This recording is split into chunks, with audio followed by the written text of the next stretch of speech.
দুই বান্ধবীর বিস্কুট যুদ্ধ। রিমি হাতে লাঠি নিয়ে ঢুকছে, এই যে আমার প্রিয় বিস্কুটটাকে খেয়েছে। ঝিলিক, হয়তো ভূত খেয়েছে। রিমি, ভূত তো তোকে খেয়ে ফেলবে এখন।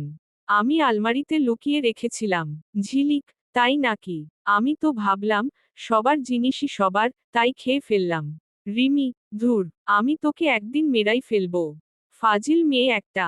ঝিলিক, হে হে, আগে তো ধরতে হবে। আমি এখন biscuit queen. Rimi, biscuit queen না, চোর কুইন। ঝিলিক, আরে আমি তোর ডায়েট হেল্প করলাম। তুই তো কাল বলছিলি ওজন কমাতে চাস। রিমি, তাই বলে আমার বিস্কুট খেয়ে ফেলবি? কেমন বন্ধু তুই? ঝিলিক, আরে প্লিজ, নাটক করিস না। বিস্কুটই তো। একটা দিয়ে গ্যালাক্সি বদলে গেল নাকি পৃথিবী উল্টে গেল? রিমি, আমার হৃদয় বদলে গেছে। তোকে আর বিশ্বাস করি না। ঝিলিক, উফফো, ভালো। আচ্ছা, কাল তোর জন্য পুরো এক প্যাকেট কিনে দেব।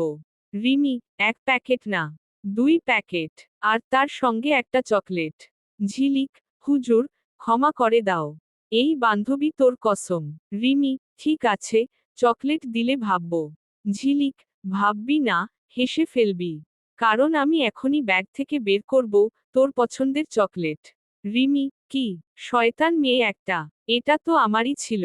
ঝিলিক, হাহা, আমি তোকে চমকে দিতে চাচ্ছিলাম, আর তুই আমাকে চোর কুইন বানালি। রিমি, ধুর, তোকে নিয়ে কিছুই বোঝা যায় না। ঝিলিক, তাই বলি, আমি না থাকলে তোর জীবন কত বোরিং হতো। রিমি, হুম, ঠিক বলেছিস। তুই না থাকলে কে আমার বিস্কুট খেত, চকলেট লুকাতো, আর নাটক করত?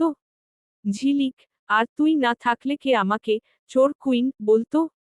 দুজনই হেসে গড়িয়ে পড়ে। শেষে হাসি মজায় গড়া এমন বন্ধুত্বই হলো জীবনের আসল খুশি। বিস্কুট জাগগে, এমন ঝগড়ার জন্যই তো বন্ধুত্ব অমলিন হয়ে থাকে সারা জীবন। Thank you so much for watching. Please like and subscribe the channel.